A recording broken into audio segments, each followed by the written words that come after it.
Bigamy case register చేయాలంటే మామూలుగా బాధితుడు లేదా బాధితురాలు ఏం చేయాలో మేడం అడిగి తెలుసుకుందాం. మేడం, ఇప్పుడు బైగామి కేసెస్ అనేవి రిజిస్టర్ చేయాలంటే కొంచెం ప్రాసెస్ అనేది ఉంటుంది అని వింటూ ఉంటాము. అసలు బాధితుడు లేదా బాధితురాలు ఒకవేళ కేసు రిజిస్టర్ చేయాలనుకోండి, అసలు ఏం చేయాలి మేడం?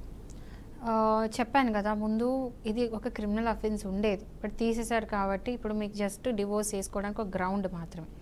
సో బైగమీ, ఒకవేళ బైగమీ అని తెలిసిందంటే మీ హస్బెండ్కో వైఫ్కో మీ స్పౌస్ అంటే మీ పార్ట్నర్ సెకండ్ పెళ్లి చేసుకున్నారని మీకు తెలిస్తే కనుక దానికి సంబంధించి ఎవిడెన్స్ గ్యాదర్ చేసుకోండి. అది ఫోటోనా వీడియోనా ఏదో విధంగా క్లియర్గా ఉండాలి. అంటే రెండో పెళ్లి చేసుకున్నట్టు అది ఎవిడెన్స్ ఏమైనా కావచ్చు, ఫోటో వీడియో డాక్యుమెంటరీ ప్రూఫ్ ఏదైనా సరే ఒక ప్రూఫ్ అనేది గ్యాదర్ చేసుకొని మీరు వెళ్ళి కోర్టులో కేసు వేయచ్చు.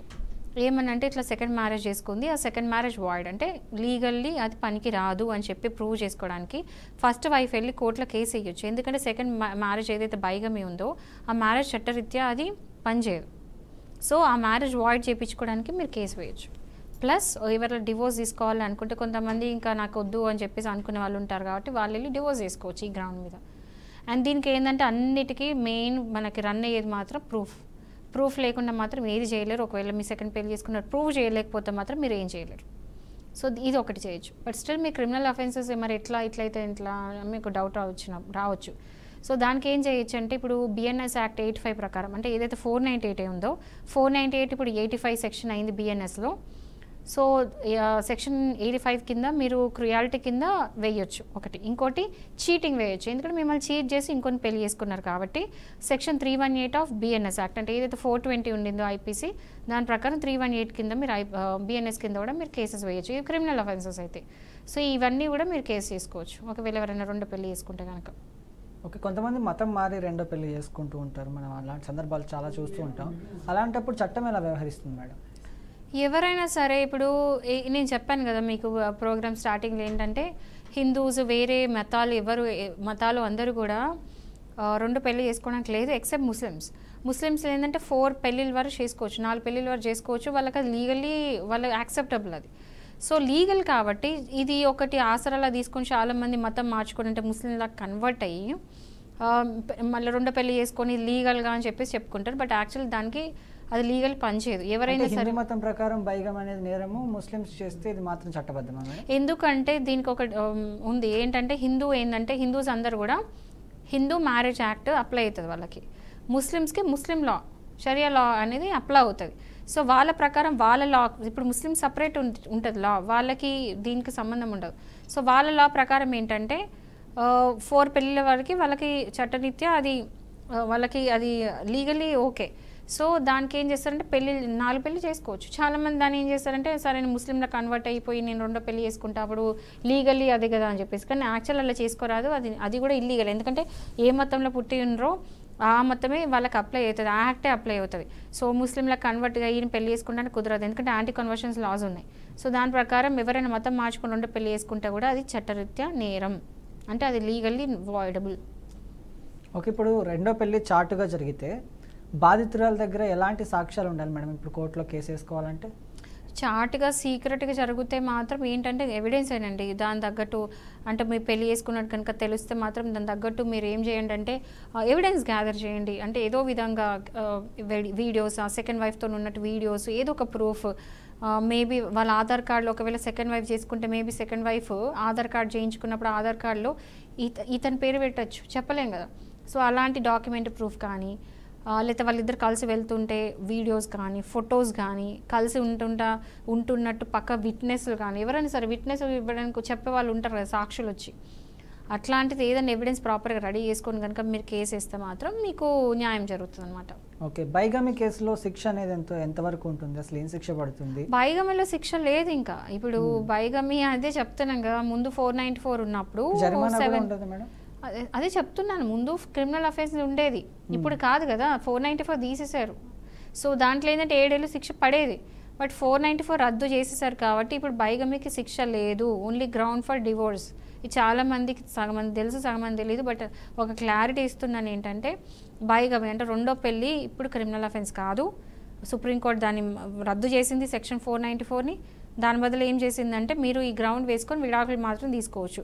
అయినా మీకు ఎలాంటి గ్రౌండ్స్ లేదు నేను కేసు పెట్టరాదంటే పెట్టొచ్చు. ఎట్లా అంటే 498 వేయొచ్చు, లేకపోతే 420 చీటింగ్ వేయొచ్చు. ఇప్పుడు బైగమీ జరిగినప్పుడు మొదటి భార్యకు విడాకులు ఇవ్వాల్సి ఉంటుందా, లేకపోతే డైరెక్ట్గా తీసుకోవాల్సిన అవసరం లేదా మేడం? అది డిపెండ్స్ ఆన్ ఇండివిజువల్. ఇప్పుడు సపోజ్ ఒక్కసారి భార్య ఫస్ట్ వైఫ్ బతికే ఉంది, బతికి ఉండగా సెకండ్ వైఫ్ చేసుకుందంటే సెకండ్ పెళ్ళి అసలు చట్టరీత్యా అది అసలు పనికే రాదనమాట. సో సెకండ్ మ్యారేజ్కి అసలు లీగల్గా దానికి ఏం వాల్యూ లేదు, దానికి ఏం రికగ్నైజ్డ్ కాదు. అంటే సపోజ్ ఇప్పుడు ఫస్ట్ వైఫ్కి ఉన్న రైట్స్ ఏవి ఉంటాయి, మెయింటెనెన్స్ ఇవన్నీ ఉంటాయి కదా, అవన్నీ కూడా సెకండ్ వైఫ్కి అప్లై కాదు. ఎందుకంటే ఫస్ట్ వైఫ్ ఆల్రెడీ బతుకుంది, ఆ తర్వాత సెకండ్ మ్యారేజ్ చేసుకుంది కాబట్టి సెకండ్ మ్యారేజ్కి వాల్యూ లేదు, ఇల్లీగల్ అది. సో ఇల్లీగల్ అన్నప్పుడు మీకు లీగల్గా ఏవైతే రైట్స్ ఉంటాయో, పిల్లలు పుడితే కస్టడీ, మెయింటెనెన్స్, డివోర్సెస్, ఇవన్నీ కూడా ఏది కూడా సెకండ్ వైఫ్కి అప్లై కాదు.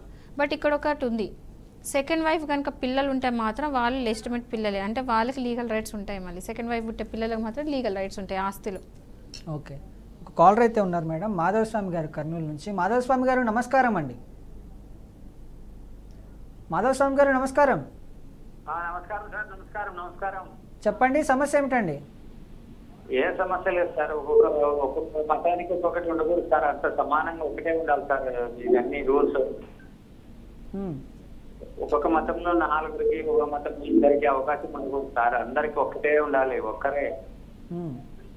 ఏదైనా సమస్యలు ఉంటే వాళ్ళు రైట్స్ ప్రకారంగా ఏదైనా సమస్యల ప్రకారంగా వేధించడం అలాంటి ఉంటే వాళ్ళు పోయి మా వ్యక్తిగతంగా స్టేషన్లో కానీ కోర్టుకు కానీ పోయి తెచ్చుకోవాలి. కానీ ఒక్కొక్క మతంలో 4 చేసుకోవచ్చు, 3 చేసుకోవచ్చు అనే రూల్స్ ఉండకూడదు సార్. అవన్నీ మతాలు అనేవి మనం సృష్టించుకున్నాం కదా సార్, అది మానవునికి ఏం పని చేస్తున్నాయి మతాలు? మా అభిప్రాయం చూస్తాకుంటాం. ఇప్పుడు చూడండి, మీరు ఏదైతే ఇష్యూ మాట్లాడుతున్నారో చాలామంది ఈ టాపిక్ రేస్ చేస్తున్నారు. ఎందుకు అంటే నాట్ జస్ట్ పెళ్ళి అనే కాదు, ప్రాపర్టీస్ విషయంలో కూడా మనము ముస్లిం లాలో మనం ఇంటర్ఫియర్ అవ్వడానికి లేదు. ఎందుకంటే ఏదైనా ప్రాపర్టీ ఇష్యూ ఉంది, ఆ ప్రాపర్టీ వెళ్ళి వక్ఫ్ బోర్డులో కనుక ఉంటే దాంట్లో మనకు ఎలాంటి రైట్స్ లేవు, మనం వెళ్ళి కోర్టులో ఎక్కలేము, వక్ఫ్ బోర్డే డిసైడ్ చేయాలి. మనం ఇంటర్ఫియర్ చేయడానికి మనకు రైట్స్ కూడా లేవు, అంటే హిందూస్కి అసలు రైట్స్ కూడా లేవండి ఇంటర్ఫియర్ చేయడానికి.